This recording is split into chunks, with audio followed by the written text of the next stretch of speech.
Olá, meus irmãos e irmãs, sejam bem-vindos ao canal Vinícius Siqueira.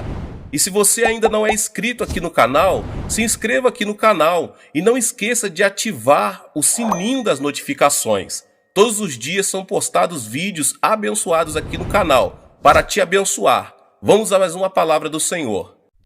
Há muitos anos, exatamente por este tempo, o mundo enfrentava sua mais escura hora. Segundo a história da igreja, de Miller, a igreja era má, apóstata e muito fraca. Na verdade, a própria qualidade de vida estava decrescendo. O maometismo crescia de maneira rápida. A Europa era assolada pelos húngaros, que massacravam multidões. Medo, a violência graçavam por toda a terra. A humanidade toda se tornara desolada e dominada pelo pânico. As calamidades se multiplicavam por todos os lados. Fome terríveis, desastres indescritíveis. Pragas e pestilências matavam milhões sem conta. Mas o verdadeiro pânico era causado por sinais fora do comum e alarmantes nos céus. Está registrado que houve estranhos sinais no Sol e na Lua. Os pregadores por todo o mundo conhecido da época começaram a pregar e a profetizar que o mundo terminaria por volta de 999, pouco antes do ano 1000. O texto usado era Lucas capítulo 21, versos 25 ao 27, que diz: haverá sinais no sol, na lua e nas estrelas. Na terra, as nações ficarão angustiadas e perplexas pelo bramido do mar e das ondas. Homens desmaiarão de terror na expectativa das coisas que sobrevirão ao mundo, pois os corpos celestes serão abalados. A partir do ano 960, o pânico aumentou, e o ano 999 era considerado o último. Não passava de ilusão satânica, baseada numa interpretação errônea da mensagem do milênio, que significa 1000 anos, encontrada em Apocalipse capítulo 1, dos versos 1 ao 7. As pessoas deixavam seus empregos, os lavradores abandonavam a plantação ou a colheita, casas e edifícios ficavam ao abandono em decadência. Os historiadores deixavam de registrar os fatos. Ricos e nobres, príncipes e bispos, abandonavam amigos e famílias e corriam às pressas para a Palestina a fim de estarem lá quando Cristo voltasse. Ele viria e estabeleceria um reinado terreno sobre o Monte Sião. Entregavam suas fortunas, reis e imperadores rogavam que fossem admitidos nos mosteiros para juntar-se às ordens sagradas. Multidões de gente pobre dormiam nos alpendres dos edifícios sagrados, ou pelo menos à sua sombra. As pessoas sentiam fome, porém não havia milho, nem trigo, nem gado, nem colheitas. Não se fizera nenhuma provisão, porque tudo ia terminar dentro em breve. A última noite do ano de 999, depois de Cristo, foi de pânico e inquietação. Os ímpios tiveram o último ataque selvagem e de tão horrível não pode ser repetido. Jerusalém ficou atulhada com os que esperavam no Monte Sião que Jesus irrompesse nas nuvens. Ao aproximar-se a meia-noite, o mundo reteve a respiração. Os relógios deram 12 pancadas. Então passou 1 minuto, depois 5 minutos, e nada de Jesus aparecer. A noite terminou em luz matutina e tudo calmo e em paz. As multidões voltaram para casa a fim de arar a terra, reparar as ruínas, plantar. Tudo estava de volta ao normal. O resultado fora que o medo tornara-se em diversão e festança. Enormes catedrais foram construídas e a população se acomodou para viver sem a expectativa da volta de Cristo. Era tempo de construir até mesmo impérios. O pêndulo estava oscilando. Jesus chegaria em 1843.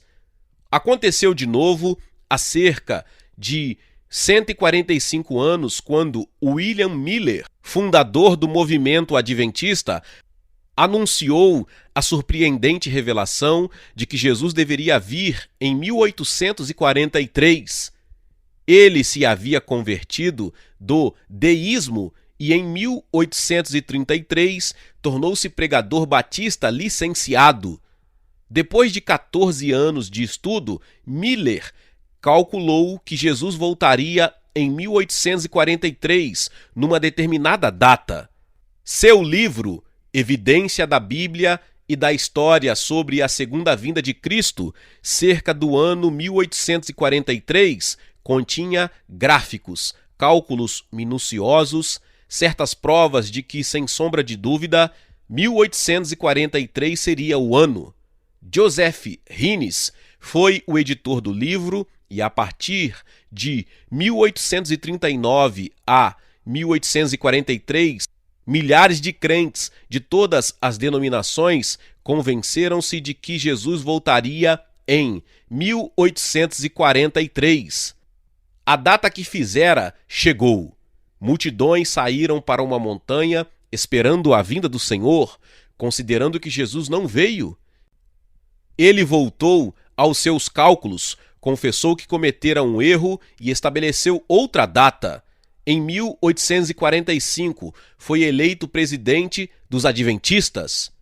Devemos tomar cuidado para não nos envolvermos a tal ponto no quando e como que nos esquecemos de quem está vindo.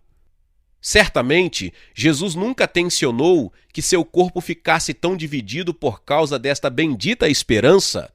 Há tanta divisão, tanta confusão sobre a época de sua vinda. Os movimentos carismáticos e evangélico dividem-se em muitos campos, todos convictos de que sabem como Jesus virá. Dizem alguns que ele virá em duas fases. Primeiro, um arrebatamento repentino não anunciado, depois vem a tribulação. Outros são partidários do meio da tribulação, isto é, Jesus virá depois de 3 anos de tribulação. Outros, porém, são pós-tribulação, crendo que ele virá após 7 anos de grande tribulação. Vem depois o grande e crescente debate acerca do reino milenial de Cristo na Terra. Há os pré-milenistas, segundo os quais a segunda vinda será seguida por um reinado de Cristo de 1000 anos em paz e justiça, o reino de Deus. Durante este período, Cristo reinará como rei sobre a terra e depois disso virá o fim do mundo. Os pós-milenistas dizem que o reino de Deus é agora. O mundo será cristianizado e experimentaremos um longo período de justiça e paz, o milênio. Dizem eles que o evangelho conquistará e vencerá o mal aqui na terra. Então Jesus virá. Os amilenistas creem que não há nenhum reinado de Cristo na terra de 1000 anos, mas que há 2 reinos correndo paralelamente, o reino de Deus, de luz, e o reino do diabo, de trevas. Por ocasião da vinda de Cristo, ele estabelecerá seu reino e destruirá o do diabo. Circula também a teologia do domínio, segundo a qual Jesus não virá até que os cristãos assumam autoridade sobre todos os níveis da sociedade, político, social e econômico, e subjuguem os sistemas e tornem o mundo santo, e então tragam Jesus de volta como rei. Além de todas essas doutrinas, há vários tipos de dispensacionistas, todos com esmerados cálculos lógicos baseados em provas bíblicas, e todos reivindicam a exclusividade de estarem certos. Não vejo em minha Bíblia Estais sempre imaginando e calculando? Vejo sim, estai preparados. Creio que o Espírito Santo colocou esta mensagem no meu coração de sorte que ninguém jamais seja sacudido ou iludido por qualquer determinador de data. Digo como Paulo: ora, irmãos, quanto à vinda de nosso Senhor Jesus Cristo e à nossa reunião com Ele, rogamo-vos que não vos demovais facilmente de vosso modo de pensar, nem vos perturbeis, quer por espírito, quer por palavra, quer por epístola, como se procedesse de nós, como se o dia de Cristo já tivesse chegado. Ninguém, de maneira alguma, vos engane. 2 Tessalonicenses 2, do 1 ao 3. Jesus disse: mas a respeito daquele dia e hora ninguém sabe, nem os anjos que estão no céu, nem o Filho, senão o Pai. Vigiai, porque não sabeis quando virá o Senhor da casa. Se ele vier inesperadamente, não vos encontre dormindo?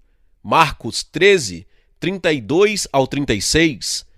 Os fixadores de datas contornam este problema, dizendo que a dificuldade para se conhecer o dia exato da vinda de Cristo se deve às diferentes zonas de tempo, ou seja, os meridianos. Portanto, ninguém sabe a hora exata em cada zona. Deus reteve de propósito o tempo da volta de Cristo para manter seu povo em estado de vigilância.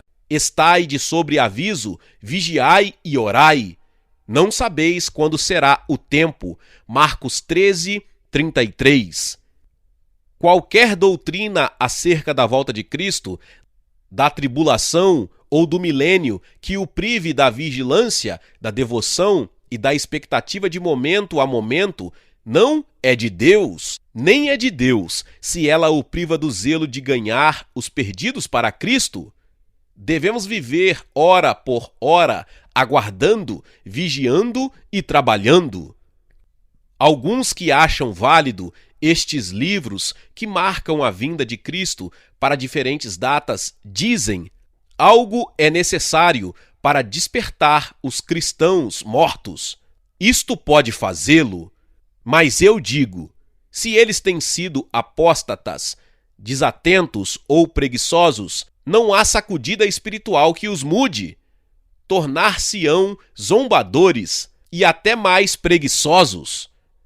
Quando eu era menino, nos primórdios do movimento pentecostal, pregava-se sobre a vinda de Jesus de maneira tal que eu ficava muito assustado. O texto era sempre: então, estando dois no campo, será levado um e deixado o outro? Estando duas moendo no moinho, será levada uma e deixada a outra? Portanto, vigiai, porque não sabeis a que hora há de vir o vosso Senhor. Por isso estáis vós também apercebidos, porque o Filho do Homem há de vir a hora em que não penseis. Mateus capítulo 24, dos versos 40 ao 44. Eu ouvia evangelistas falarem do toque da trombeta com milhões desaparecendo, acidentes de automóveis, aviões caindo, trens colidindo. Um dia entrei em casa, de volta da escola, e minha mãe não estava lá. Pensei que perdera a vinda de Cristo. Que pânico! Pensei que fora deixado para trás. Assim acontece com muitos cristãos. A vinda de Jesus é temível para eles. Vivem com pavor da última trombeta. Se houver rebelião e pecado não perdoado, será de meter medo. Mas nesta mensagem, quero pregar a vinda do Senhor sob uma luz diferente, isto é, em termos do que ela significa para o vencedor, para os que o amam. Ele vai voltar do mesmo modo como partiu. Aqueles que se haviam reunido perguntaram-lhe: Senhor, restaurará tudo neste tempo o reino a Israel? Ele lhes disse: Não vos pertence saber os tempos ou as épocas que o Pai estabeleceu pelo seu próprio poder, mas recebereis poder ao descer sobre vós o Espírito Santo e sereis minhas testemunhas, tanto em Jerusalém, como em toda a Judéia e Samaria e até os confins da terra. Depois que lhes disse isto, vendo-o eles, foi elevado às alturas e uma nuvem o recebeu, ocultando-o a seus olhos. E estando eles com os olhos fitos no céu, enquanto ele subia, de repente, junto deles se puseram 2 homens vestidos de branco, os quais lhes disseram: Varões galileus, por que estáis olhando para o céu? Esse Jesus, que dentre vós foi recebido em cima no céu, há de vir, assim como para o céu o vistes ir. Atos capítulo 1, versos 6 ao 11. A primeira coisa que Jesus fez foi reunir os que foram escolhidos para vê-lo ascender ao Pai. Estando comendo com eles, Atos capítulo 1, verso 4, cerca de 120 foram chamados por Jesus para o Monte das Oliveiras. Não acho que eles soubessem ou compreendessem o que estava prestes a acontecer. Ele havia tentado prepará-los para sua volta ao Pai. Vou para o Pai, e não me vereis mais. João 16:10. Como poderia uma mente finita compreender tais palavras? Como iria ele? Morreria de novo? Viria uma carruagem como veio para Elias? Os anjos o tomariam? Ou ele desvaneceria repentinamente no ar? Fazia parte do que Jesus os avisara. Ouvistes que eu vos disse: vou e voltarei para vós. Se me amasseis, alegrar-vos-íeis, porque eu vou para o Pai. João 14:28. Diziam, porém, que quer dizer esse um pouco? Não sabemos o que diz. João 16:18. Do mesmo modo como reuniu os discípulos, Jesus de novo primeiro reunirá o seu povo para ele mesmo, a fim de preparar-nos para a sua volta. Mas entenderemos nós? Deus sempre teve um povo, mas no momento antes de voltar, Jesus fará do mesmo modo como fez antes de partir. É isso que ele está fazendo agora. Está acontecendo aqui na igreja de Times Square e por todos os Estados Unidos, Américas, China, Europa, Polônia, Rússia. Grupos pequenos e grupos maiores estão chegando pelo chamado do Espírito Santo para o encontro do Senhor. Eles ouviram a trombeta, ouviram o grito, aí vem o noivo, sai ao seu encontro. Mateus 25:6. Jesus dissera que se regozijassem, mas também lhes disse: chorareis e vos lamentareis, ficareis tristes. João 16:20. Jesus está reunindo um povo ao qual é ordenado regozijar-se, porque ele vem do mesmo modo como foi. Também falou de igual modo sobre coisas horríveis que viriam sobre a terra, tão amedrontadoras que o coração dos homens desmaiariam de medo ao contemplarem os juízos caindo por toda parte. Mas a ordem dada aos reunidos é que não temam, mas se regozijem, enquanto os próprios poderes do céu são abalados. Quando estas coisas começarem a acontecer, olhai para cima e levantai as vossas cabeças, porque a vossa redenção está próxima. Lucas 21:28. Foi um homem glorificado que partiu, é um homem glorificado que voltará. Esse Jesus, que dentre vós foi recebido em cima no céu, há de vir, assim como para o céu os vistes ir. Atos capítulo 1, verso 11. Foi um corpo de carne e osso que foi crucificado, um corpo de carne e osso que foi deitado no túmulo, e um corpo de carne e osso que foi ressuscitado. Foi um Jesus de carne e osso que Tomé tocou. Ele tocou as mãos de Jesus e colocou sua mão no lado ferido pela lança. Era, em verdade, um homem glorificado que ascendeu ao Pai. Jesus não vaporizou diante deles. Ele foi elevado numa nuvem até que desapareceu de vista. Que vista magnífica deve ter sido! Jesus resplandecendo, radiante de glória, elevado com vagar acima deles, eles devem ter caído de joelhos. Anteviram todo o advento com os olhos fitos no Senhor, enquanto estavam eles com os olhos fitos no céu. Nem sequer piscaram um olho e ele se foi. Presenciaram todo o advento desdobrado. É verdade que seremos transformados num abrir e fechar de olhos. Todos seremos transformados num momento, num abrir e fechar de olhos. E ao soar a última trombeta, 1 Coríntios 15, 51 e 52. Paulo fala de nossa transformação corporal quando seremos arrebatados juntamente com eles, os vivos, nas nuvens, para o encontro do Senhor nos ares. 1 Tessalonicenses 4,17. Ele virá rápido, de repente, e no momento seremos transformados corporalmente. Mas o que acontecerá antes de nossa transformação corporal? Creio que os redimidos o verão descendo de maneira exata, como o viram subindo os 120. Creio que a revelação de Cristo será uma revelação de glória à sua noiva. A última trombeta significa o último despertamento. Ouço a voz do meu amado, ei-lo que vem saltando sobre os montes, lançando os olhos pelas grades. Cântico dos Cânticos, capítulo 2, versos 8 e 9.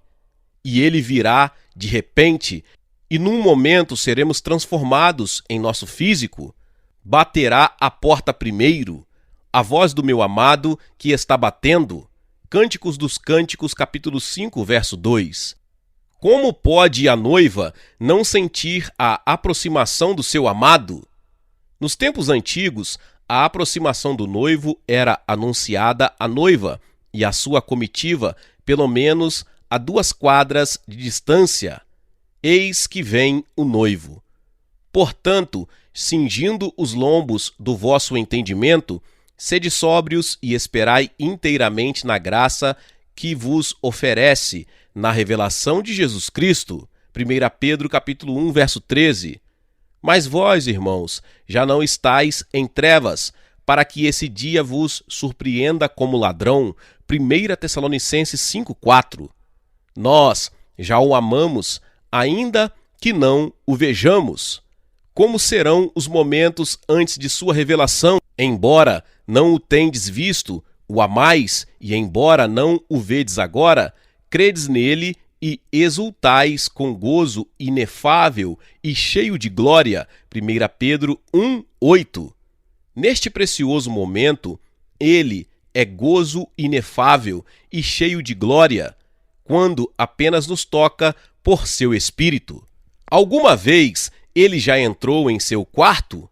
Ele já esteve tão perto que você pensou estar no céu? Então, como será quando ele começar a atrair-nos pela aproximação de sua glória e presença? Paulo dá a entender que os santos de Deus podem ver o dia que se aproxima, não deixando de congregar-nos, mas admoestemo-nos uns aos outros, e tanto mais quando vedes que se vai aproximando aquele dia. Hebreus 10, 25. Sabemos que, quando ele se manifestar, seremos semelhantes a ele, porque assim como é, o veremos. 1 João 3, 2. Vem com as nuvens e todo o olho o verá, até mesmo os que o traspassaram. Apocalipse 1, 7. E verão a sua face, e na sua testa estará o seu nome. Apocalipse 22, 4. Estevão, cheio do Espírito Santo, fixando os olhos no céu, viu a glória de Deus e Jesus, que estava à direita de Deus. Atos 7, 55. Estevão é o símbolo dos que vivem nos últimos dias, cheios do Espírito Santo, que terão olhos descobertos e verão o céu aberto. Veremos a Jesus vindo em glória com todos os santos anjos. veremos o séquito da sua glória. Sua vinda será uma grande celebração, tanto para a noiva quanto para o noivo. Para nós que fazemos parte da noiva, não deve haver medo quando ele aparecer. Alegrai-vos no fato de serdes participantes das aflições de Cristo, para que também, na revelação da sua glória, vos regozijeis e alegrareis. 1 Pedro capítulo 4, verso 13. Nunca nos esqueçamos de que ele não apanhará de surpresa os que o esperam, os que aguardam a bem-aventurada esperança e o aparecimento da glória do nosso grande Deus e Salvador Jesus Cristo. Tito 2,13. Os que estão aguardando e desejando ardentemente a vinda do dia de Deus, 2 Pedro 3,12. Os que estão olhando e esperando estão remindo o tempo, porque os dias são maus. Efésios 5,16. Eles não estão sentados diante da TV, nem envolvidos no eu, nos sonhos, nas ambições, mas estão ocupados adornando-se como uma noiva que espera. Estão se ocupando até que ele venha. Esse dia não apanhará de surpresa os que estão preparados. Ele não virá como ladrão aos expectantes. Também será o dia de alegria do Senhor. Ele está ansioso por estar com a sua noiva. Eu sou do meu amado, e ele me tem afeição. Cântico dos Cânticos 7:10. Esquecemo-nos de sua emoção, de sua alegria, de sua expectativa. Sim, ele anseia por sua noiva. Jesus chorou diante do túmulo de Lázaro. Ele exultou de alegria depois que os discípulos voltaram contando da expulsão de demônios. Lucas capítulo 10, versos 17 ao 22. Ele é homem glorificado, co-participante de todos os nossos sentimentos e cheio de jubilosa antecipação de receber sua noiva, de reivindicá-la e de atraí-la para si próprio. Ele prometeu aparecer aos que aguardam a sua vinda, aparecerá segunda vez, sem pecado, aos que o esperam para a salvação. Hebreus 9:28. Desta vez, ele não vem para expiar pecado, mas para revelar sua glória à sua noiva. Essa manifestação já começou. Ele está manifestando seu poder e sua glória ao remanescente santo. Serão apanhados como por um imã magnético quando o Senhor manifestar-se. Ele não é salafrário, não tenta flagrar a noiva em ato de imoralidade. Ao contrário, ele está cortejando, purificando, chamando e atraindo-a para mais perto. Jesus vem com grande brado, pois o mesmo Senhor descerá do céu com grande brado, a voz do arcanjo, ao som da trombeta de Deus, e os que morreram em Cristo ressurgirão primeiro. Depois nós, os que ficarmos vivos, seremos arrebatados juntamente com eles nas nuvens, para o encontro do Senhor nos ares, e assim estaremos para sempre com o Senhor. Portanto, consolai-vos uns aos outros com estas palavras. 1 Tessalonicenses 4, 16 ao 18.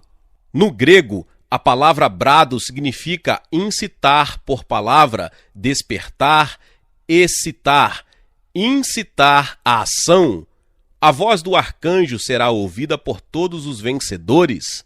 Ele está à porta. Vinde, amados. Aquele a quem amais veio para levar-vos embora.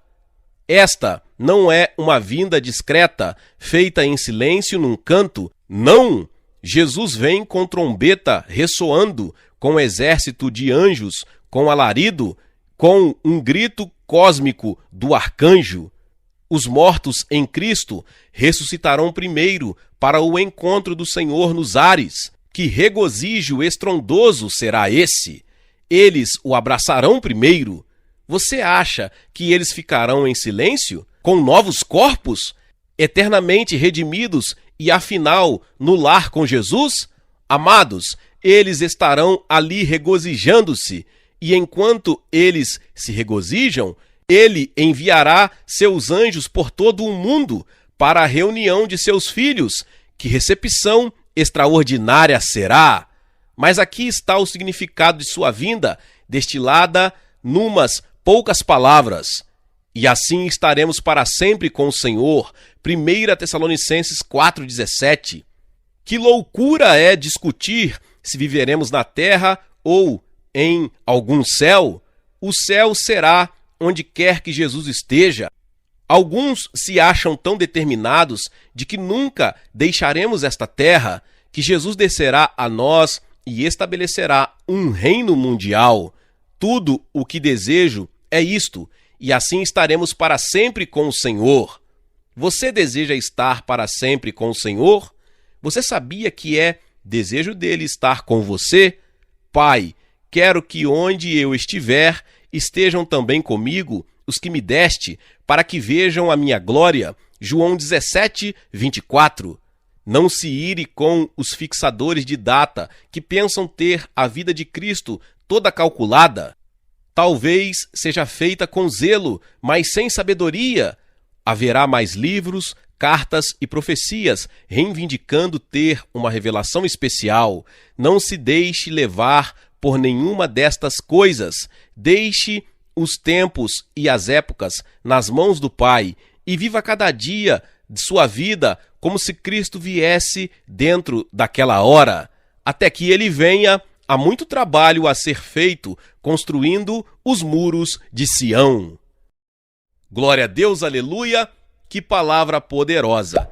Talvez você chegou aqui pela primeira vez e ainda não é inscrito aqui no canal. Se inscreva aqui no canal e ative o sininho das notificações.